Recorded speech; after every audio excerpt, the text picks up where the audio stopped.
It's The Ancients on History Hit. I'm Tristan Hughes, your host. Today we're covering the rise of humans. Yup, that's right, human evolution. It's a story that stretches back some 7 million years, one that begins with ancient apes and ends with us, with many different species of early humans emerging and disappearing in between. The story of human evolution is one still shrouded in mystery. Not only is the fossil record for early humans extremely limited, but so much of it is still debated, including the all-important question: why did early humans, or hominins, why did they become bipedal? How did they evolve from long-armed tree dwellers to two-legged runners? These radical changes in bodily structure that have occurred over millions of years. Joining me to talk through this evolution story is a fan favourite of the podcast, Dr. Henry G. Henry has been on the podcast before to talk about both the origins of life on Earth and the dinosaurs. Quite a few of you have been clamouring for us to have him back on the show, and I'm delighted to announce his return to talk about the fascinating story of the rise of humans. Henry, welcome back to the podcast. It has been too long. Thank you very much, Tristan. We've done Top 5 Dinosaurs. We've done the wonderful story of the origins of life on Earth. And this feels like another story, the rise of humanity. And Henry, this is a story, to start with, it takes us back more than 5, 6, 7, 8 million years. There's a lot of history and ancient history and prehistory to cover here. Yep, that's right. The human history, ancient history, has a very, very long run-up. Recorded history is barely 5,000 years, but this one goes into 98% of human history, which has no written record, and we just pick up from fossils and other scraps of information that we can tell from the rock. And to tell the story of human evolution, as I said, we're going to be covering several million years of history. You mentioned fossils. How rich a record do you have for studying human evolution? Do you have many examples of fossils from millions of years ago surviving? No, that's the thing about human evolution. The fossils are very uncommon, generally, except in certain places. You can count the number of fossils on the fingers of one hand, but the amount of fossils that tell you anything about human origins, you can count on the fingers of one thumb. They are very, very, very tiny, very scarce, mostly teeth, like mammals generally. But the thing is that humans, in the very broadest sense, meaning all our ancestry going back to apes, were always very rare in the landscape. I remember going to East Africa to join an expedition looking for fossil humans living 3.3 million years ago in Kenya, and fossils of alligators, catfish, turtles were just so common that you didn't bother collecting them. Occasionally you would find, a little skull of a fossil pig or a bit of a fossil baboon or a bit of an antelope. But in the entire field season, the number of fossil human remains were little bits of teeth and jaws that you could fit into a very small biscuit tin. And that was after months of prospecting. And that was a good year. It's very rare to find a whole skull or even a whole skeleton. These are red letter days. So we are going to be covering several different early human species as this chat goes on. But with that kind of sparsity of surviving evidence, do we think that there were probably many other species on the human line that we just don't know about? Oh, absolutely, for sure. Not only were there likely to be more, but the thing about fossils is where you find them, and they tend to be more common in some places than others. So people tend to look in the places where they already know fossils tend to be common. So the caves of South Africa have always had top billing. The Rift Valley of East Africa has been a plentiful source, and people have been looking in other places and finding new things in Southeast Asia, for example. And there are quite a lot of very mysterious fossils from China, and places like India have hardly been explored because maybe the relevant rocks are not found. West Africa, it looks likely to be a focus of renewed interest. There are all sorts of interesting stone tools, but one of the problems with West Africa, it is covered in forests, which is very untidy for paleontologists who like to look at deserts where the rocks are more exposed. So there are all sorts of places that people are beginning to look. And West Africa has some very interesting archaeology, that is, there's stone tools going back, and there are beginning to be some surprising results coming out of there. But the biggest surprises of the past 25 years have been in Southeast Asia, where there are a lot of limestone caves, huge numbers of limestone caves that are barely explored.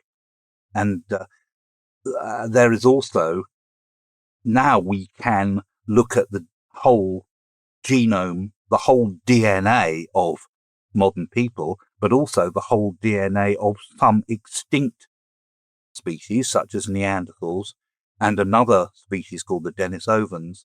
We know more about these species from their DNA. And also we find the DNA, some of the DNA is incorporated into the genes of modern people, such as you and me. Neanderthals particularly, I think, looking at me, I probably have more than you do.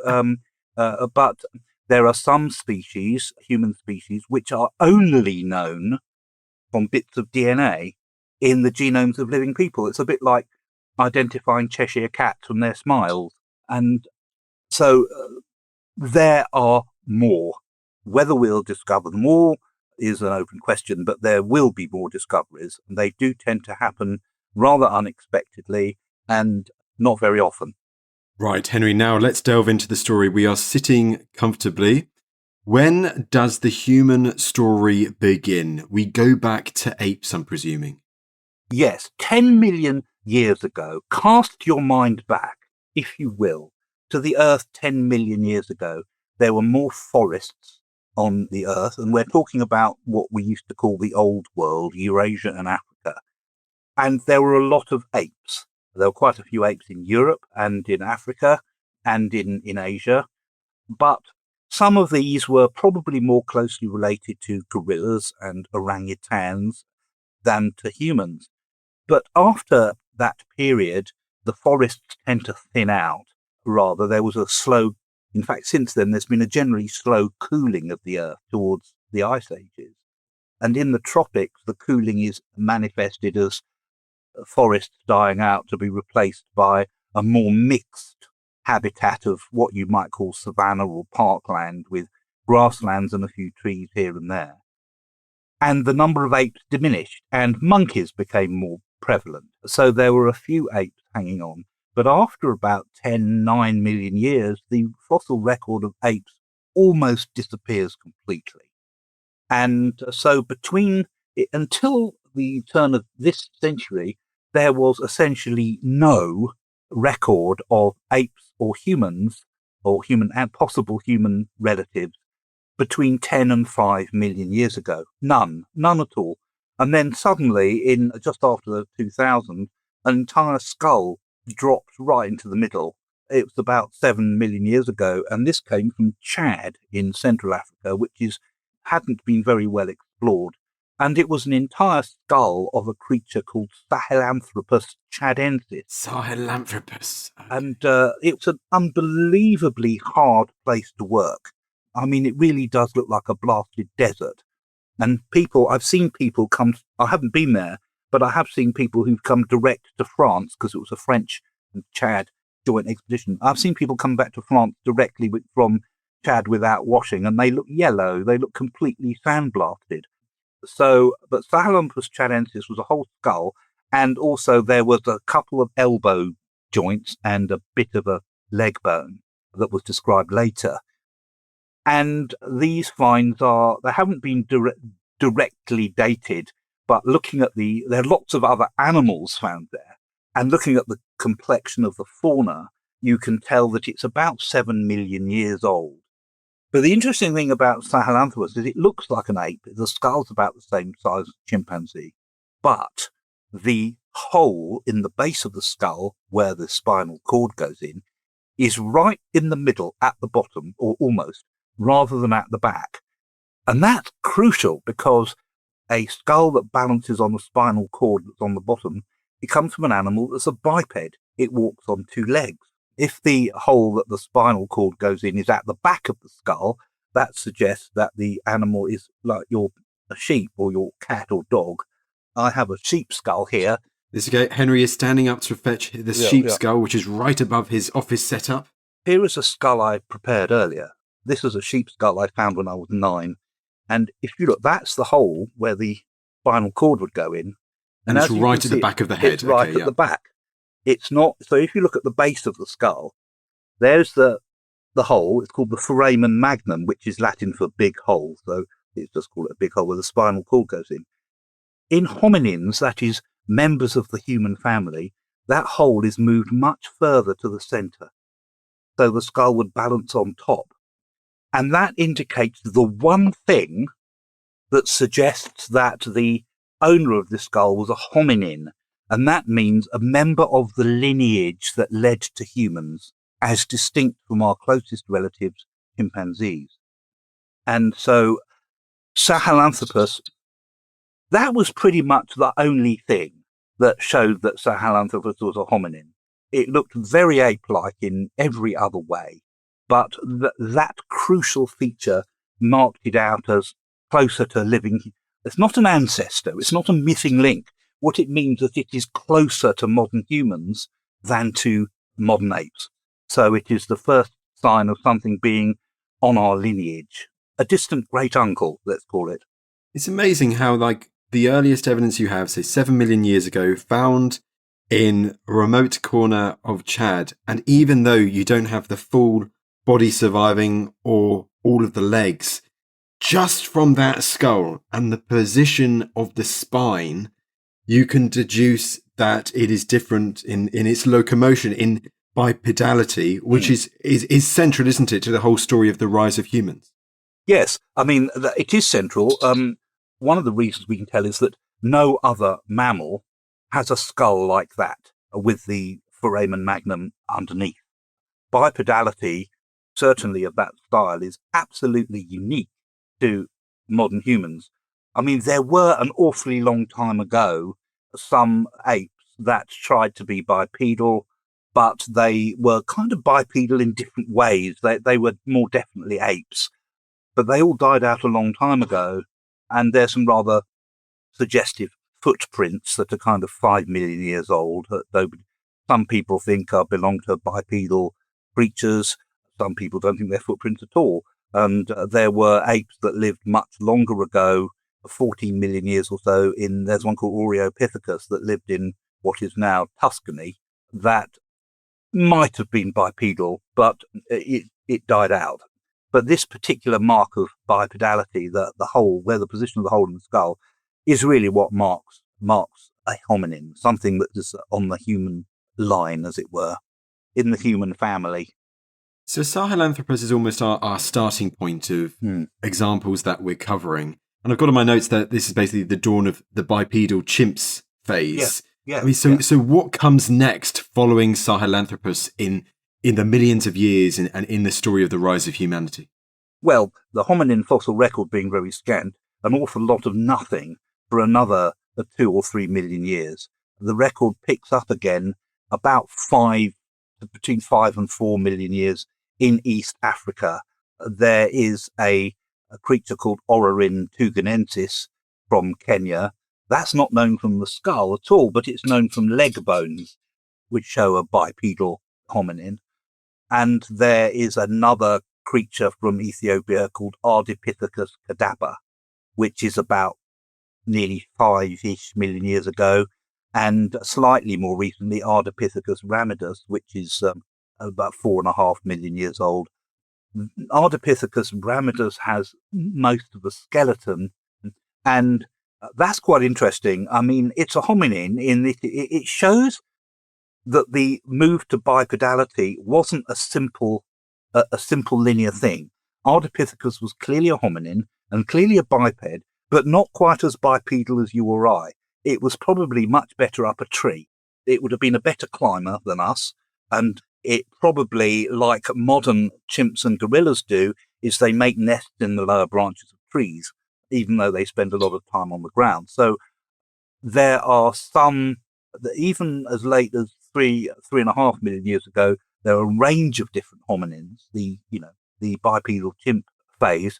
Some were more bipedal than others.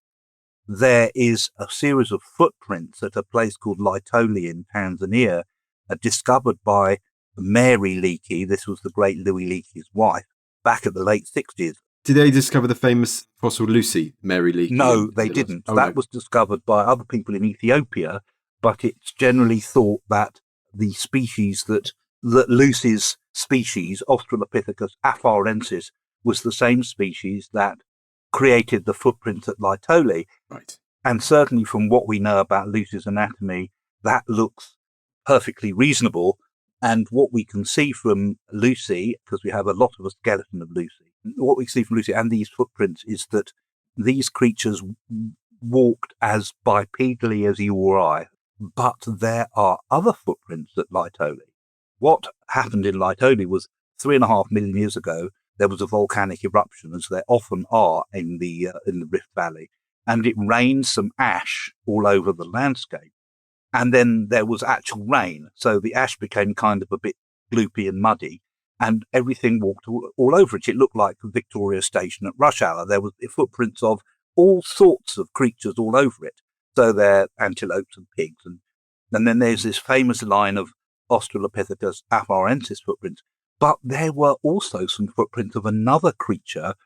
Mary Leakey originally thought it might have been a bear, because bears can walk upright. But this was really just a blind supposition, because fossils of bears are extremely rare.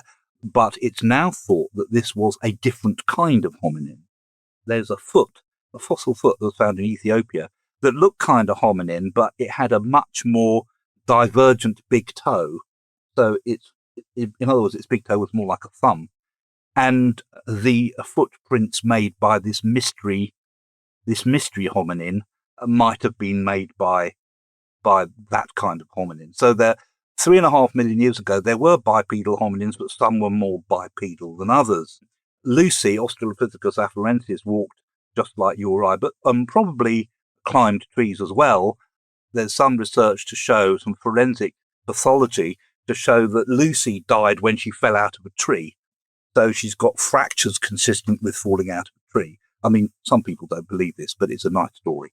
So the bipedal chimp phase had a mixture of different species, some of which were better at climbing than others. I mean, Henry, it's interesting because obviously we've started with Sahelanthropus and then covered Ardipithecus and then Australopithecus, which feel like the big names you need to cover in that early phase, that bipedal chimp phase. And yet we've gone from 7 million to 3 million years, or 3.5 million years. So that's almost half the whole story of human evolution that we know about. And yet the evidence that we have surviving is quite rare. They only know a handful of different species. Just for example, that big gap between Sahelanthropus and Ardipithecus that you highlighted between 7 and 4 million years ago, that's 2 to 3 million years in between that the evidence is lacking. And it'd be fascinating to know, kind of, hopefully in the future, more evidence will emerge, learning a bit about that whole evolutionary step, diversity of early bipedal chimp phase. What could come in the future there? Well, the thing about paleontology is you must expect the unexpected. So who knows what would come. But I would imagine that when people start looking, if they find deposits of a similar age, they will find a greater variety of the bipedal chimp kind of thing, until about 2.5 million years ago, when things kind of changed a bit.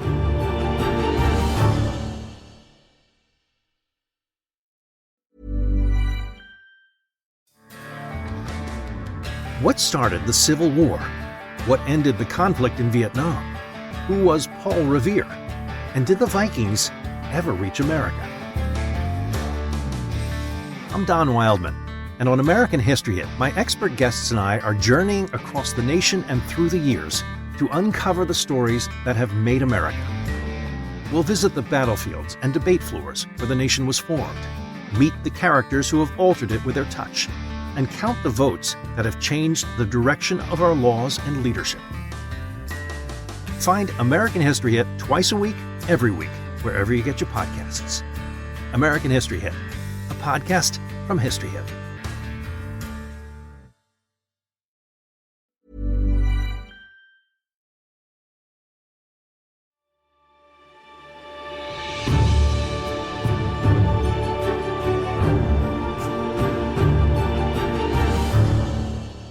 And so we get to Australopithecus, and I know with Australopithecus there are various almost subspecies of Australopithecus found all across Africa. We're still centered in Africa at this moment in time. But would you argue, are they the most successful in the bipedal chimp phase? Are they the most bipedal of them all too? It's very hard to say because there were quite a few species of Australopithecus. The first one described, Australopithecus africanus, was described, exactly 100 years ago, and that came from South Africa. So that was Australopithecus africanus, and so the paleoanthropology world is celebrating that centenary this year.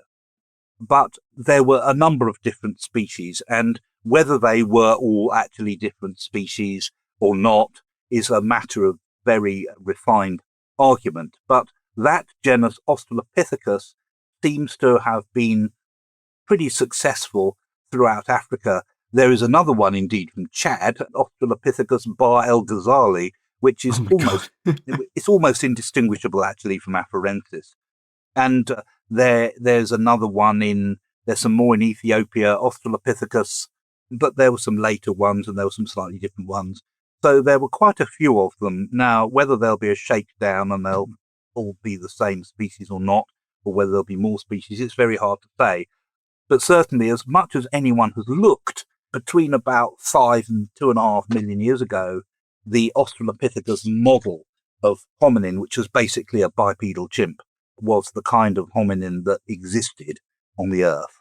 And it's also interesting that, so you've got Anamensis, Sediba, Africanus, as you mentioned, all these different types of Australopithecus, just imagining them walking around, strutting their stuff, maybe the people who left those footprints at Laetoli, as you mentioned, those original footprints found by Mary Leakey and her team. If it seems that these bipedal chimps, by the time we get to Australopithecus, they're becoming more capable of being bipedal, and they're almost walking like we would do, at least for some stages. The big question is why? Why do you think these early hominins, they start becoming more and more bipedal? It's a big question. I mean, the question is, why did bipedality happen in the first place? It's a really unlikely form of locomotion. And in my new book, which I wanted to call Demure Mindfulness, the Taylor Swift Way, but the publishers insisted I called it The Decline and Fall of the Human Empire, I have a whole chapter on bipedality and why it was one of the worst things that could ever have happened to us. Traditionally, explanations for bipedality, why we got up and stood on two legs, have been of a kind of after-the-fact reasoning. In other words, we got up on our hind legs to free our hands so we could make tools or carry babies or look over the long grass or show off our tender genitalia to prospective mates or any other idea you can come up with. But these don't actually explain the existence of bipedality in the sense that bipedality is far more than getting up on your hind legs. Various animals can do this, but only for a short time because it's very tiring. And to be bipedal as a matter of course requires a complete re-engineering of the entire body, from the back of the skull, the curvature of the spine, the internal organs, the valves in the veins in our legs, how our feet are constructed, and all sorts of other things. And bipedality is unbelievably maladaptive. The reason is that for most of the history of backboned animals, our backbone was evolved about 500 million years ago in an aquatic ancestor. And basically, it's a kind of clothesline. It's a kind of clothesline on which the internal organs are hung. So it's basically a beam that's held horizontally in tension. And that's great. But bipeds in the past that were successful, such as dinosaurs, even though they were bipeds, they still held their backbone horizontally. And they were bipeds because they had a very long tail as a kind of cantilever to the trunk. And that allowed them to be bipedal. But humans don't have tails, so we have to do it the hard way. We have to stand the whole body up, change the backbone so it's held vertically in compression. Now, because of this, bad backs are the single most important cause of absenteeism in humans. The vertical state of humans is responsible for edema in the legs, piles, hernias, blue ear in babies. All sorts of musculoskeletal problems are caused by bipedalism. It was a very bad thing. So how did it evolve? Well, no one knows, but the current front runner, as it were, is, well, it probably evolved when we were mostly living in trees. Now, apes and monkeys have a variety of ways of getting around in trees, and one of them is kind of clambering or climbing mode of locomotion, where it's called an orthograde posture, where the creatures basically are climbing in a vertical way among the branches. So I think bipedality is basically climbing among the branches only without the branches. And that's the nearest anyone can get to it. All the other things that have been ascribed to bipedality as an advantage, such as the aquatic ape theory, wading in water, or carrying babies, or making tools, these don't require bipedality to happen. There are lots and lots of very successful ground-living monkeys, such as baboons, that carry their babies quite well, and they're quadrupeds. There are monkeys such as capuchins, which are quadrupeds that make tools. They just sit on their haunches and do it. Meerkats can stand up and look over the grass and stand on things. So why bipedality happened? What good is it for? Well, it's certainly good for all these things, but it's certainly very bad in many other ways. Also, it's very disadvantageous if you break a leg. Now, everyone's seen three-legged dogs running along quite happily, but, a one-legged hominin, if you broke a leg, you'd be killed. You'd be eaten instantly by some animal. I mean, I broke an ankle in a trivial accident at home a few years ago, and I was only rehabilitated thanks to the National Health Service. I was carted off in an ambulance. I had the administration of surgeons and anaesthetists and physiotherapists and a wheelchair loaned from the Red Cross, and the long-suffering Mrs. G to pull me to push me around in it, and a circumstance which definitely led, although she denies it, to her going back to university to qualify as a nurse, specialising in people with learning disabilities. Go figure. But without all these things, I would have died. So natural selection ensured that when hominins started to be bipedal, they had to get very good at it very quickly. Otherwise, so once they started to be bipedal, there was no way back.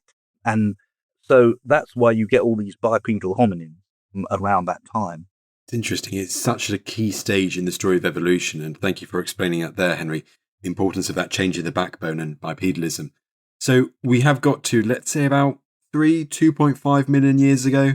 And it feels like this is when the next overarching phase comes in, the beginning of the genus that we belong to, the Homo genus, the Homo phase begins. Yes, 2.5 million years ago, or thereabouts, was a big change in the Earth's climate. It suddenly began to get much cooler and more than it had been, and more seasonal. That's when in the north and far south and in mountain ranges, the ice ages, the sequences of ice ages began to take hold and become more serious. And the result of that was in the tropics, the forest shrunk further and something opened up, this tropical grassland called the savanna, which opened up. And around that time, two new kinds of hominin appeared. One was called Paranthropus, which was a specialist vegetarian. Now, all hominins before that have been kind of scavengers, omnivores, like chimpanzees today. They would have ate all kinds of things, honey from bees, insects, a bit of plants, nuts, seeds, fruits, maybe some other animals. Chimpanzees hunt for monkeys. And so they would have eaten a bit of everything. But Paranthropus became a vegetarian specialist. It had huge teeth and crunched up fibrous nuts and roots. It's known as the robust one, isn't it, or something like that? Yes, it was. They have been called robust Australopithecines, but they're usually classed in their own genus Paranthropus, and there were several of them. And life for them started hard and just got harder and harder, and they became extinct about 500,000 years ago. The other genus was Homo. That's the genus that includes ourselves. And the first essays in the genus Homo were probably not much different from Australopithecines. In fact, some of them called Homo habilis, Homo rudolfensis. There's been an argument that really these are just other Australopithecines, and I think there's a lot of merit in that. But the first of the genus Homo that really stood apart was Homo erectus, and that originated in Africa over 2 million years ago. And the reason that was a different thing was it was built entirely differently. Now, all the Australopithecus and the earliest Homo, they had rather short legs and long arms compared with us. And they didn't have much of a neck. Their head was quite, stuck onto the body. And they didn't have a waist. They had kind of a bit of a pot belly. And they were good at walking about. But one thing that Homo erectus could do was run. And Homo erectus was a specialist meat eater. It was a social carnivore, much like hunting dogs, and probably behaved in the same way. Now, a friend of mine, Dan Lieberman, and his colleague Dennis Bramble came up with a whole scenario of long-distance running as a key feature of the development of Homo. And, I'm not surprised. Dan is a very keen ultramarathon runner and runs in bare feet. And he works on human locomotion. So he's really invested in this. But it's the whole syndrome. One thing that Homo has that you don't have except in other predators such as dogs is a ligament that holds the back of the skull to the neck. So it keeps your head up even without effort. Another thing is if you have a neck and if you have a waist, you can keep running with your arms in contra-rotation to your legs. In other words, your left arm moves with your right leg and vice versa. And you can keep your neck pointed at where you're looking at, whether it's the finish line of the marathon or the antelope you are chasing. At the same time, humans became more hairless. I mean, humans have the same amount of hair, but it's much sparser. And in between, there are sweat glands that most other animals don't have. I mean, your dogs will pant if they're hot. And animals such as antelopes and cheetahs and that sort of thing, they can run really fast for a short distance. And then they have to stop because they become exhausted and the heat catches up with them.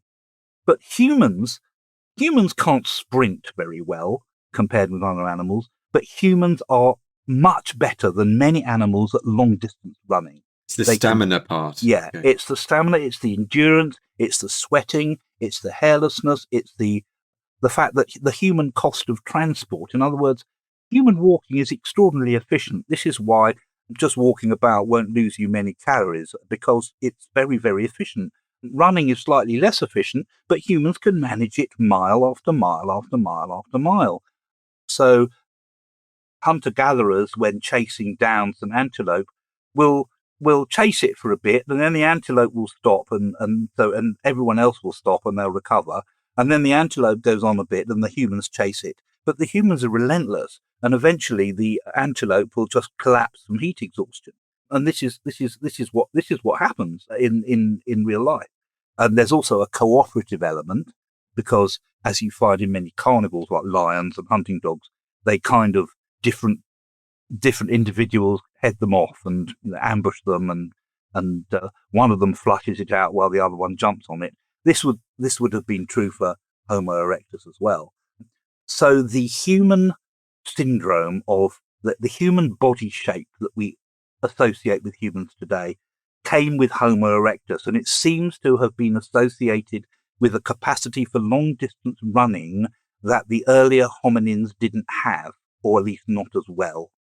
I mean, Henry, it's no surprise then, it's no coincidence that Homo erectus literally translates as upright man. That's correct, yeah. And I remember doing an interview with John McNabb a couple of years ago on Homo erectus, and he showed me a replica pelvic girdle of Homo erectus, and it's basically exactly the same as a modern human. So as you say, this was a fully bipedal early human built for running, covering long distances, which leads us very nicely into the next big question with Homo erectus, which is how far and wide does Homo erectus ultimately spread? Because we've been talking only about Africa so far in our chat. Homo erectus is, as far as we know, the first hominin to spread out of Africa and spread all over Eurasia. There are tools from China that are over 2 million years old.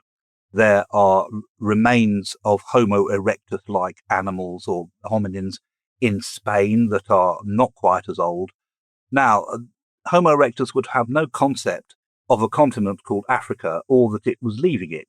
What they were doing was following the game, because the savannah spread all through Africa, all through southwestern Asia and into Europe, or right down into Java. So they were following the savannah. So, in fact, Homo erectus was first found in Java by Eugène Dubois. Southeast Asia, got it. Yeah, it was first thought of as a giant gibbon, Pithecanthropus, and it was only when more of the same kind were found in China that Pithecanthropus and Sinanthropus, as it was, were united into Homo erectus, and they were realized to be much more close to humans. Another thing that put them fairly close to humans, certainly in those days, was the discovery that Homo erectus used fire. Whether they just used opportunistic bits of fire and carried burning bits around, or whether they had learned to actually make fire, is a moot point.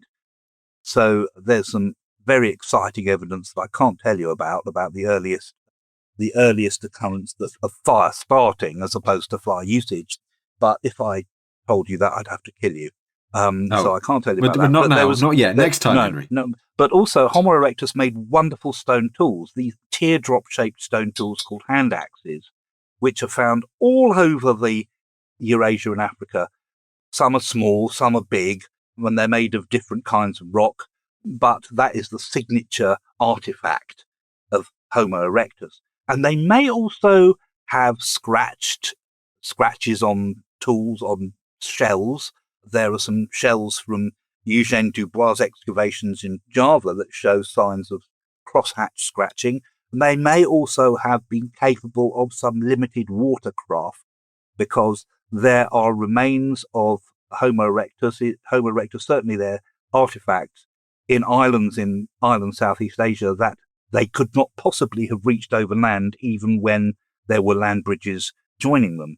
So Homo erectus was quite inventive and widespread, but not quite the same as us, because, Alan Walker and Pat Shipman in their book, The Wisdom of Bones, which is about Homo erectus, say that if we looked into the eye of one, we wouldn't see a human, we'd see a savanna predator. They were very much that. They made tools, but they made tools in a quite different way than we would. And the reason we know that is nobody knows what a hand axe is actually for. So they made hand axes in a very stereotypical way, in the same way that bees make honeycombs or birds make nests.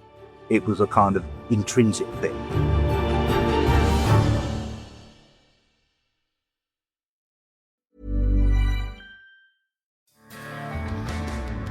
What started the Civil War?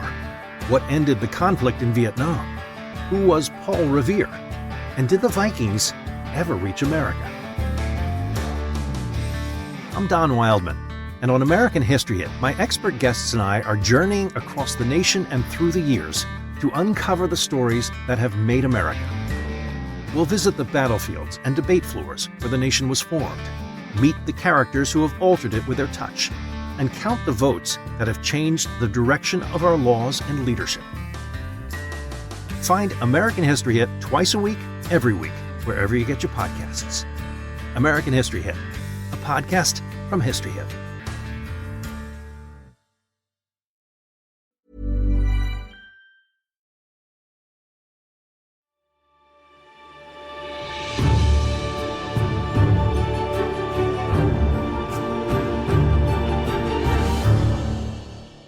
Homo erectus is one of, if not the most successful, I would argue, and longest lasting of early humans, isn't it? And it's a fascinating story. If anyone wants to learn more about the story of human evolution, you start at Homo erectus because it is such a central hominin to learn about in ultimately the emergence of Homo sapiens and all of that. And I wish we could cover so many different examples, but Henry set the scene just before the arrival of Homo sapiens onto the main stage.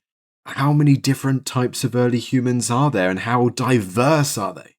Yeah, Homo erectus diversify. Well, you said earlier that, in your opinion, Homo erectus was the most successful hominin, and I would completely agree, because Homo erectus was around from 2.5 million, and the last ones probably died out, maybe 100,000, maybe even Wow. more recently in Java. So almost 2.5 million years of very successful history, which is incredibly long time for a mammalian species that's generally lived for only a million years.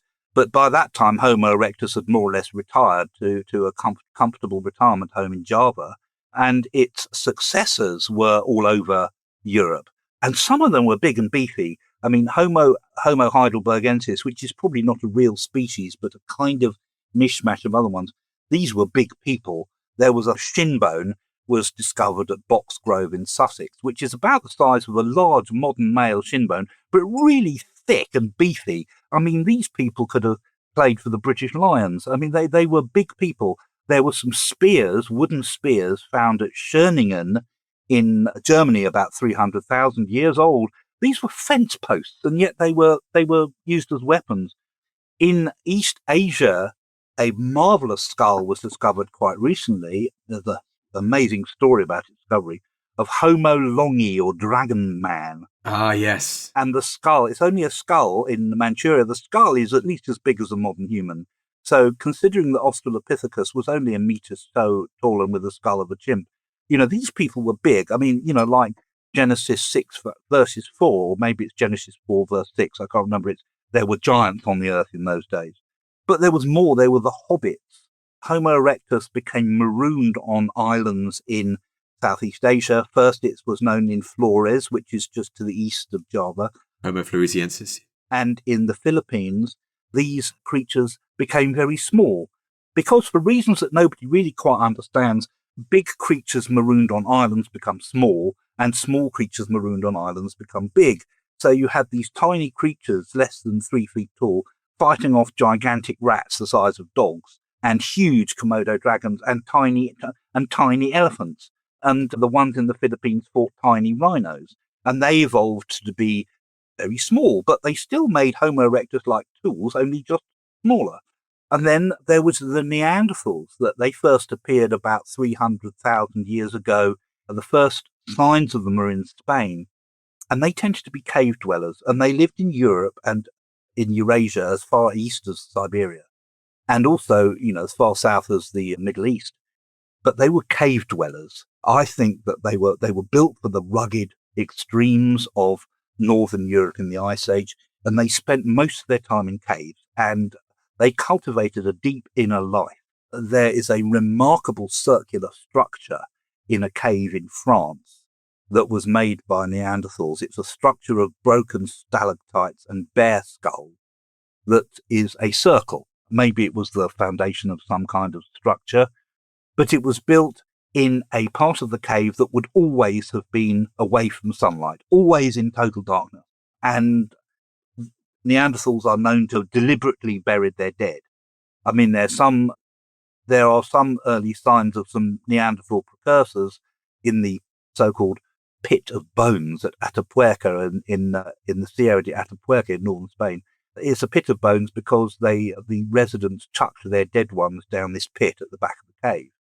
So that was the first sign of any kind of ceremony, because when animals die, they don't tend to notice the dead ones very much, except if they're perhaps elephants or some other intelligent creature. But Neanderthals actually deliberately buried their dead with flowers and other grave markers. So with flowers? Yes, wow. Yes. There's a very famous Neanderthal grave at Shanidar in what is now Iraq, where there's signs of concentrations of pollen, which suggests that they buried their dead with they marked their dead with they had funeral traditions. But some early Neanderthals looked up at the Tibetan plateau and thought, that looks like a nice place. And as they climbed, they evolved into these Neanderthal cousins, the Denisovans, which are Neanderthal. As far as we know, nobody's found much. There's a bit of jaw and some teeth and some hand bones, but they're mostly known from their DNA, which has been extracted. These lived on the roof of the world, which is almost the most inhospitable place you can live, except for Antarctica. And they evolved into these creatures, the Denisovans. And we know they evolved at high altitude because After they evolved at high altitude, they came back down again, and traces of their DNA are found in many people who live in East and Southeast Asia to this day. And a gene from Denisovans is the gene that allows modern Tibetans to breathe easily at high altitude. So all these Sherpas who go up and down Everest and don't get the credit, they all have these genes from Denisovans that allow them to breathe in low oxygen tension. So that was the Denisovans. So we had these Yetis, and we had the troglodytes, and we had the hobbits, and we had these beefy giants. All were the heirs of Homo erectus, and so was Homo sapiens, which originated in Africa at about the same time that Neanderthals originated in Europe. Yes, Henry, so let's get on to now the final chapter almost, the arrival of Homo sapiens onto the scene and interactions with all of these other early human species that it must have shared the world with for hundreds of thousands of years before ultimately becoming the last one standing. Yes, modern humans, Homo sapiens, originated, as far as we know, I mean, the dates keep being put back and back. The earliest evidence comes from Morocco, from a site called Jebel Irhoud, which has been known for a long time, and every so often more bones and skulls are dug up. And the latest news from Jebel Irhoud is that there were skulls of something that looked very like Homo sapiens 315,000 years ago or thereabouts. There are other similar skulls from Ethiopia that look a bit like Homo sapiens, but it has to be said that these look pretty rough ingredients. They didn't look completely like modern humans, so they were probably no better or worse at living in their environment than any other human.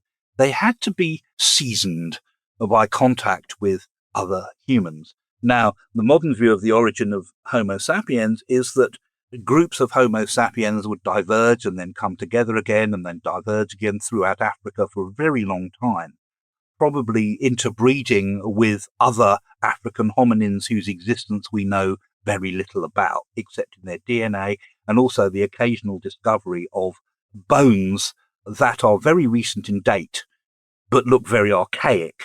I mean, there's a very famous skull from Iho Eleru in Nigeria that's been known for a long time. It's only 20-something thousand years old, but it looks very, very archaic. And there are other things like that. So there was a great deal of diversity in Africa, a huge amount of diversity. And so there were hominins interbreeding with each other to make Homo sapiens. But at the same time, Homo sapiens was starting to move out of Africa. Now, the first essays in migration in Africa were a bit of a failure. There's Homo sapiens found in Greece that's over 200,000 years ago, but it didn't last. Also, Epidemic Cave, this is. In what is now Israel, there's the Mount Carmel Massif, where Neanderthals and modern humans tended to have a kind of timeshare arrangement with all the caves. In some caves there are Neanderthals, in some there are modern humans. And what seems to be the shocker is the modern humans lived there before the Neanderthals did, and they didn't live there that long. So what happens is modern humans tried to get out of Africa, but the Neanderthals had everywhere else kind of locked up. So they didn't compete with them very well, and they probably just visited occasionally in warmer spells of climate. But things changed because from about 100,000 years ago, maybe slightly more, between 120-ish thousand years ago and 50,000 years ago was quite a warm spell in the Earth's climate. And that's when modern humans in several waves came out of Africa.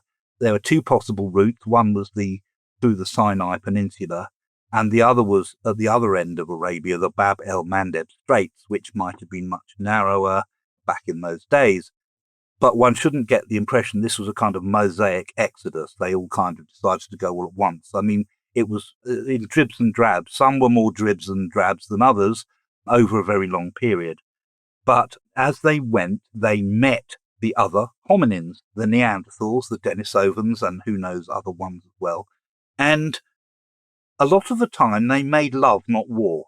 So all modern humans now that do not have an exclusively African descent have about 2% Neanderthal DNA. It used to be more, but natural selection has weeded out deleterious Neanderthal mutations. And so it's about 2%. But we can see evidence for this interbreeding really at the sharp end, because there's a bone of a modern human, a bit of skull of a modern human, about 45,000 years old, that's found in Romania, that had one Neanderthal great-grandparent. So you're almost getting to those hybridizations. And these hybridizations happened, they weren't often, but they happened enough to leave a strong remnant in our DNA today. So modern humans got into Europe about 45,000 years ago and drove Neanderthals to extinction within 10,000 years. Now, why they drove them to extinction is still a matter of contention. What seems to be the most likely one is you've got to get away from the idea that this all happened all at once. It took several thousand years to happen. It took longer than recorded history to happen. What seems to have happened is that modern humans, were slightly better at raising young to reproductive age than Neanderthals. Humans were slightly less inclined to inbreed than Neanderthals. Neanderthals were very inbred. They lived in much smaller clans than modern humans. Modern humans ranged slightly further over the landscape than Neanderthals. Now, all these things at the time were probably too small to notice, but over thousands of years, these things accumulate.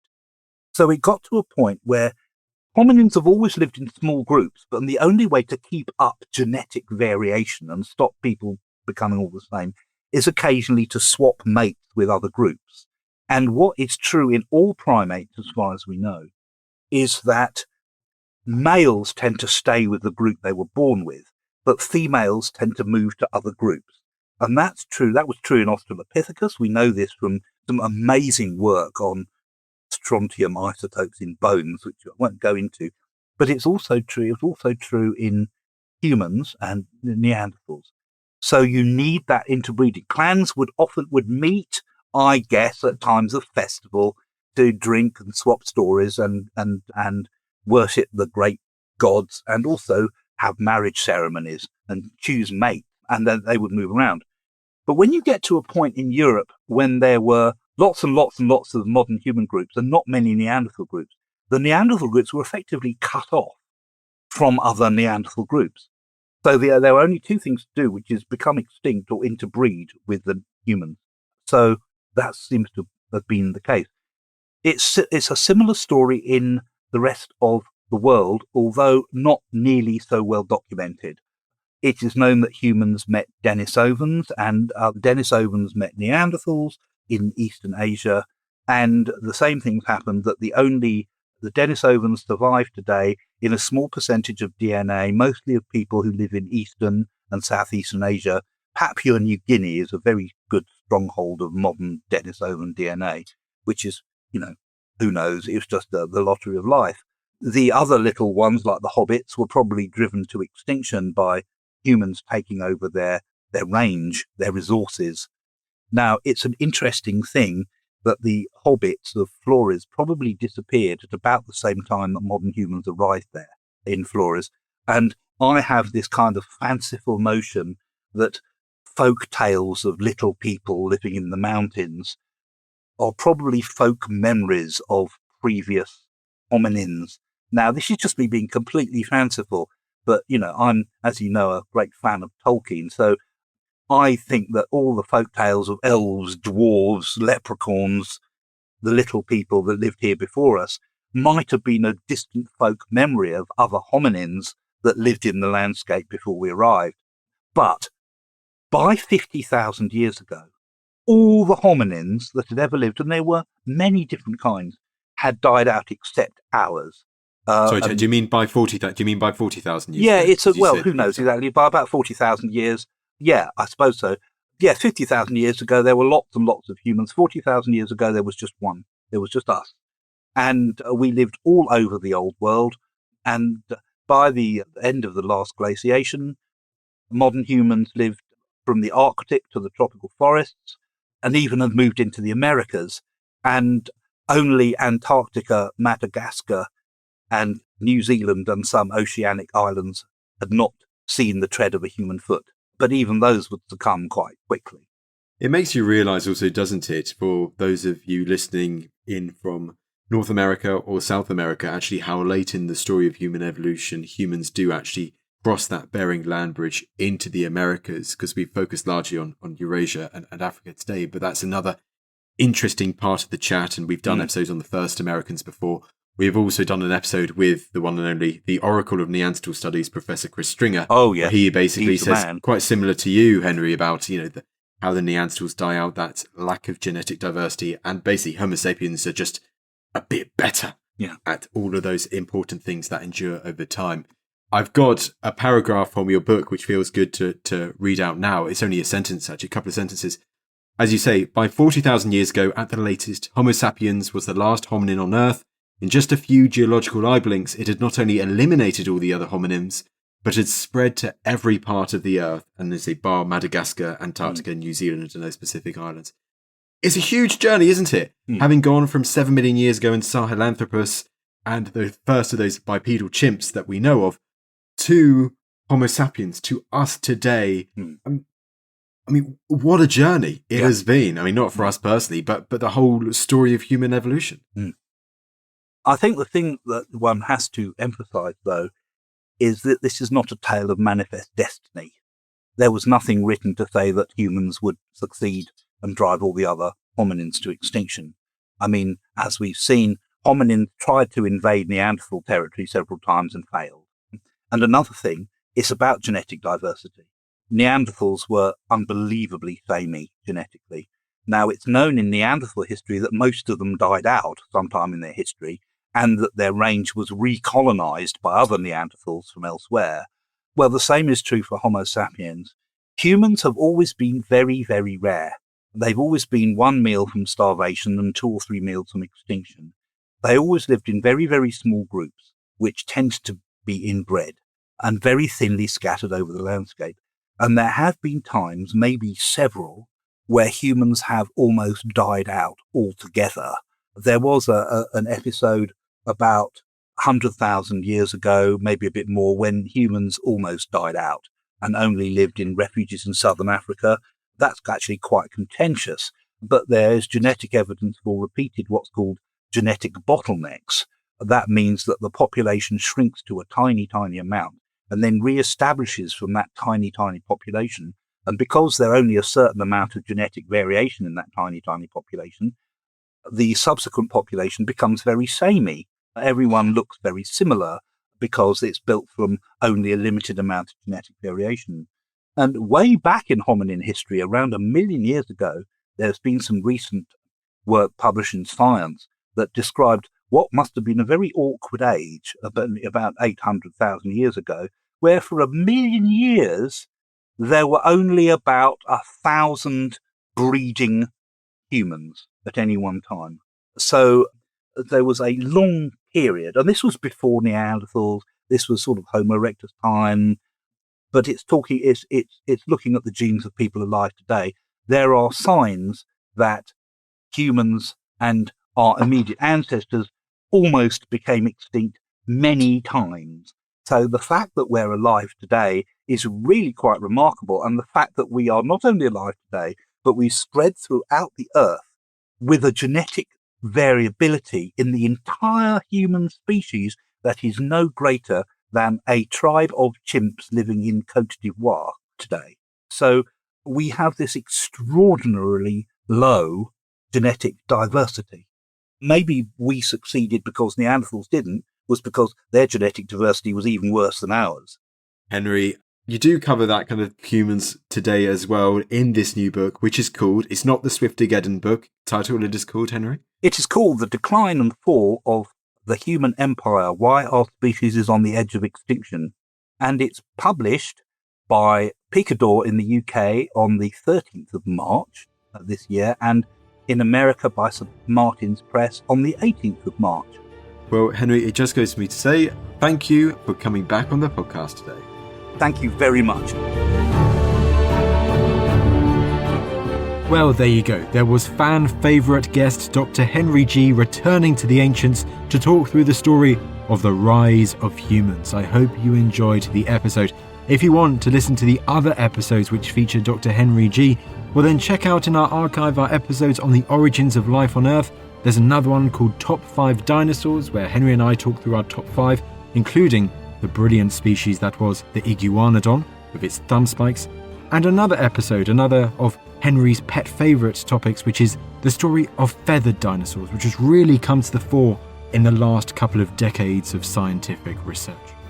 Thank you for listening to this episode of The Ancients. Please follow this show on Spotify or wherever you get your podcasts. It really helps us, and you'll be doing us a big favour. If you can leave us a rating as well, we'd also really appreciate that. I would really appreciate that. Don't forget, you can also listen to us and all of History Hits podcasts ad-free and watch hundreds of TV documentaries when you subscribe at historyhit.com/subscribe.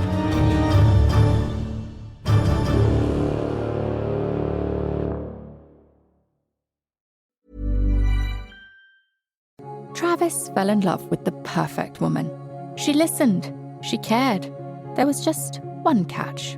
She wasn't human. She was an AI companion. But when her behavior takes a disturbing turn, Travis finds himself at the center of a much darker story. This is Flesh and Code, a true story of love, loss, and the temptations of technology. Listen to Flesh and Code wherever you get your podcasts.